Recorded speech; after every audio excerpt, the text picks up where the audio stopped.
So not too long ago, Ian, if you could show us, we started having a problem with this Honda trunk. It's not the trunk's fault necessarily. Alright, let it go. Our struts are old, they're the original struts, and I think it's just time to replace them. So we got some new ones. They're floating somewhere around here in this messy back seat. But one of the key things today, I'm gonna fix that, probably change the oil, finish moving out of the old place. So this is it. So first thing we gotta do is find the nasty knife. We're gonna use this to kind of come in between and pop this open, just because I don't have my panel popper here. Oh yeah, don't tear off the lock.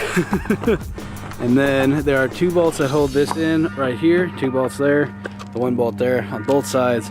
And since they were recently taken out, it shouldn't be that hard to take them out and replace the new ones. So it shouldn't be too bad, because, you know, I mean, it was torqued down using a little power drill bit thing, but won't be too hard, I think.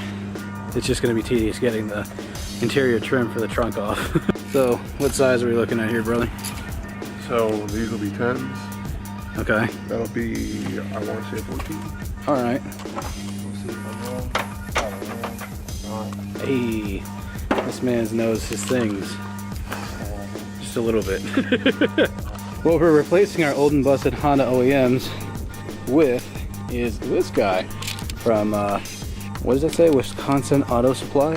Found these online, very curious to see how they're gonna hold up compared to the OEMs. They did give us new plugs for that end, so we won't have to get them out. But yeah, I just realized you were doing that. I was like, wait a second, we have new ones of those. So I'm gonna go in the house and get them. What do you think of the new material, bro? Definitely looks better. Looks like it could hold up more. Could hold up more. And it was made in Wisconsin, so you know, maybe it won't break under the cold temperatures like our OEMs did. So something we just figured out is that these new ones are actually a little bit longer than the OEMs, which I actually am okay with. Some people, they don't like when things don't exactly line up the way that it was originally intended, but for me, I'm alright with it because it means that I now have a bigger trunk lid and actually get more room to do things back here, pack things, maybe sit in here for a show. I do have a new deck lid coming, which will be great because we can cover up the spare tire and all this mess that I keep in there, like my jumper cables and spare fluids for the car, because old car problems, you know. It'll make it a lot more usable space, having more accessibility to reach in or angle some big object in that needs to like curve in there, if you know what I'm saying. So this will be good. Can we just recognize how much like sturdier that feels from the beginning? I mean, this one, she's now loose from the difference in distance, but like, yeah, don't shut it yet. Oh, no, you're Snapple would have been a bad day. The fact that I can leave it at lowered heights too. So you usually should be able to do that with the trunk, like that's a normal thing. But we couldn't do that with these old OEMs. This is really nice. So as a thought experiment, I was like, I wonder if it'll hold up the thing by itself. There's only one holding it up now. And Ian, you were right. We can be done for the day. No, we're putting the other one on. It's not good to strain the one strut because we don't need to break it. We just got it. We don't need to break it. All right, so after a bit of moving today and getting some stuff thrown out from my old house, I'm actually almost done, thankfully, with that situation. But now we're coming back to the situation with the car. Ian, good sir, what happened? We sent the bolts a little too hard and may have stripped some threads, so we got some friends to help us out here. Yeah, we're gonna try and get this figured out. I am really impressed, however, with these parts, because it's been super strong on its own. I mean, it held up quite well with the breeze hitting the car, trying to shove the lid down. Yeah, it did come down, but it's just the idea that it's strong enough to do that. I'm very, very, very happy so far with these parts that I've got. It also appears that a while ago when I had some oil in the back of this thing, I had it in a container. The container somehow turned itself over or leaked or whatever. So we have some cardboard covering that up. I did mention I have a deck lid coming, but we wanted to grease this thing before we get any farther in here. And because we need more tools around here, I finally broke down and got something that wasn't Ryobi for a change, just to see how it is, and also because of the fact that this tool I've heard nothing but good things about. So we'll see how this thing works in the near future. We needed to use a tap kit, which is this guy, to help open up the threads, which I wonder how hot this thing got. Not very. Not really that But it was because the threads for the bolt actually got a little bit stripped. So now that that's fixed, now I can actually put the piece on. We just got to clean it out with some, like, maybe a little bit WD-40 or something, which I have on the shelf behind me. So we're going to be in good shape. I'm just excited to get this part of the job done so we can move on to draining the engine oil.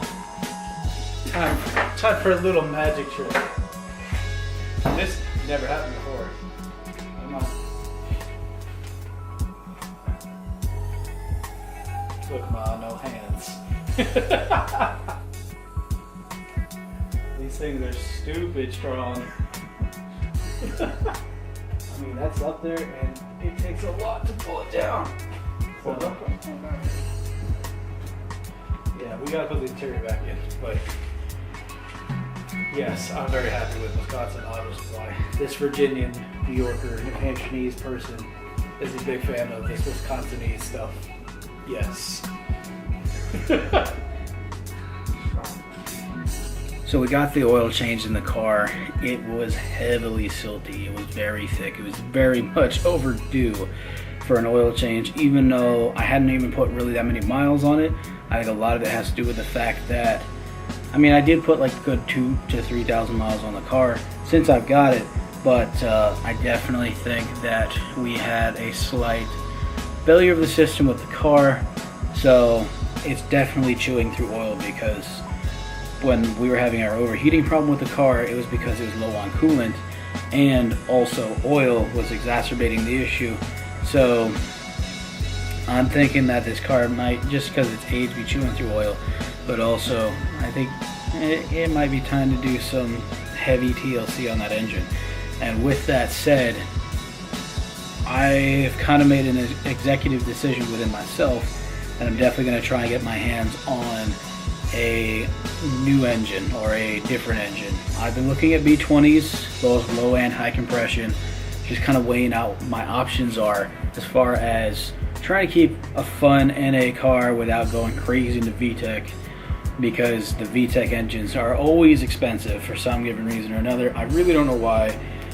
So with that said, it's definitely going to be a struggle kind of figure out what exactly I want to do, because with the B20 I can find engines, but I have to get a transmission, a harness, an ECM for it, and getting like a Hondata or Hondata, however you say that name, ECU is not going to be the end of the world, but finding a good wiring loom can always be expensive.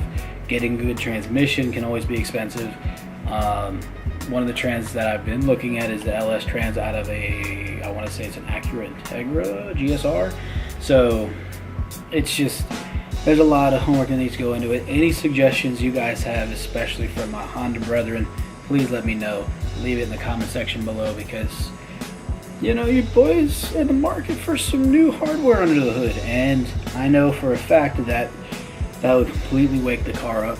There is a car in the area I would love to go take a look at. It is a Honda running a B20, and I want to say a fat fuel system as well. So I've got some options on the table. I just want to see what's out there and really feel out what I want to do next. Because if I do go with the B20, I definitely want to put cams in it, and maybe even some crazy ITB setup.